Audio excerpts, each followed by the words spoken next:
Hello, everybody, and welcome to the very first episode of the podcast. And today we're going to be talking about my mock 2021 NFL draft.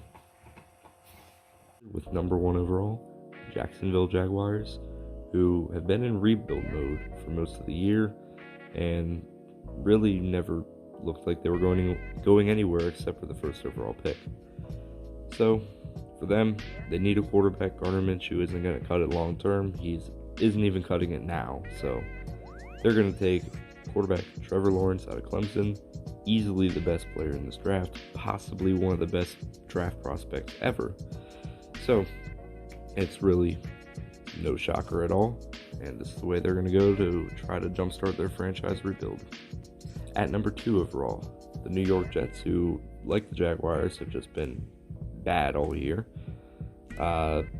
They took a quarterback very early a few years ago in Sam Darnold. However, that just obviously didn't pan out at all.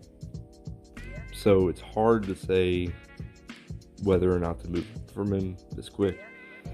However, just hanging on to Sam Darnold and skipping on a guy like Zach Wilson or really any quarterback in this draft doesn't make much sense considering their position and how Darnold isn't improving. So I think the Jets go ahead and take Zach Wilson, quarterback out of BYU. He's overall an exceptional quarterback. He's had one of the better college seasons this year. He's played phenomenal, and he'll probably do good things in New York if they can put talent around him. And at number 3 overall, the Miami Dolphins. They got this pick from Houston in the Laramie Tunsil trade, which is honestly incredible because the Dolphins are really they were very close to getting in the playoffs this year. They'll probably be able to make the push next year, and helping them make that push will be Oregon's offensive tackle, Penei Sewell. Sewell is an exceptional tackle, great size, great athleticism, great power, and he'll fit really nicely into that offensive line, whether it be guard, tackle, wherever. He's versatile, he'll fit anywhere, and he'll make them instantly better. And at number 4 overall, the Atlanta Falcons, who I did not expect them to be picking at number 4, but here we are. And overall, I think it's time for them to just start the rebuild. I would move on from Matt Ryan, even though he's still a productive quarterback. It's time to get young and focus on the future. So, for me, I have them taking Justin Fields, quarterback out of Ohio State. He played pretty good over the past few years. And really not much more than that. He's kind of like Cam Newton. He's athletic. He's big, built, powerful, and he's really good at throwing the ball accurately. He does have some raw tendencies in processing plays quickly, but other than that, he's just an athletic freak. He can do it all, and I think he'll fit nicely and probably behind Matt Ryan for a year and then take over, but he definitely will be a great option for Atlanta. And at number 5 overall, the Cincinnati Bengals, who have their quarterback in Joe Burrow, a young offense, a young defense. They're really set for the future. So we might as well add on that future superstar wide receiver in Ja'Marr Chase out of LSU.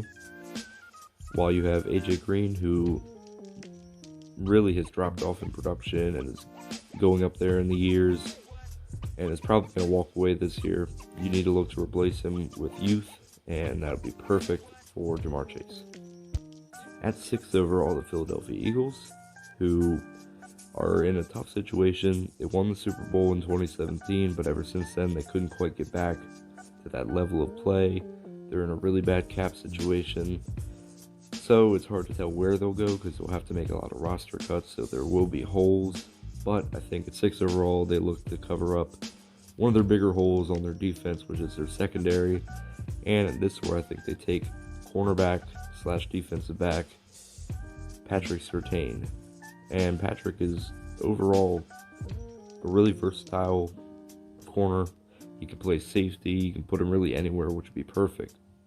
He can line up next to Darius Slay and make that a just shutdown corner duo, or he can play safety if he needs. so you can put him all over the field. At number 7, we have the Detroit Lions, who just traded away Matthew Stafford, and most people thought they'd go quarterback here, but considering they just got Jared Goff, it's not really a need at the current moment. So what I think they do here is, instead of going with a quarterback, I think they go with Devontae Smith, the wide receiver out of Alabama, who won the Heisman Trophy and had an absolutely phenomenal season this year. So, considering Kenny Golladay and Marvin Jones, the top 2 wide receivers, will be walking in free agency, more than likely, you just want to fill in that hole with a absolutely phenomenal young wide receiver in Smith. And at number 8 overall, the Carolina Panthers, who have a lot of holes, one being quarterback, with Teddy Bridgewater not exactly panning out how he could have. However, I think that they don't go quarterback right now, and they'll probably stick with Teddy for at least another year. But instead, I think they go with tight end Kyle Pitts out of Florida, who is an absolutely phenomenal athlete. He has size, speed, athleticism, great hands. He can block. He's not really a blocker, but he has that size and power that he can. And he's just a big upgrade, since there's been a huge hole at tight end ever since Greg Olsen decided to leave for Seattle. And here at number 9, we have the Denver Broncos.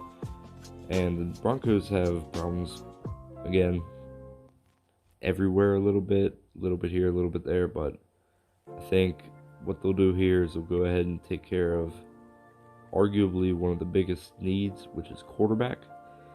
And while they did just get Drew Lock, he's not producing on the level you want out of a franchise quarterback, so I think it's best to move on now and get your next young guy, and who better than quarterback Trey Lance out of North Dakota State. He's a productive quarterback. He has a lot of potential, great arm, huge arm, good accuracy.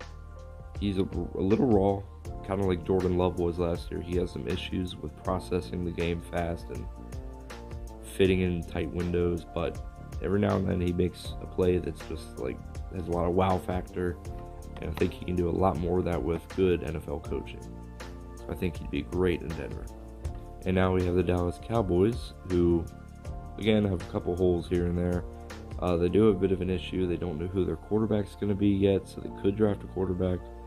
It all depends on if Dak Prescott decides to re-sign, or if he leaves, or if they trade him. It's really up in the air what they'll do with the quarterback.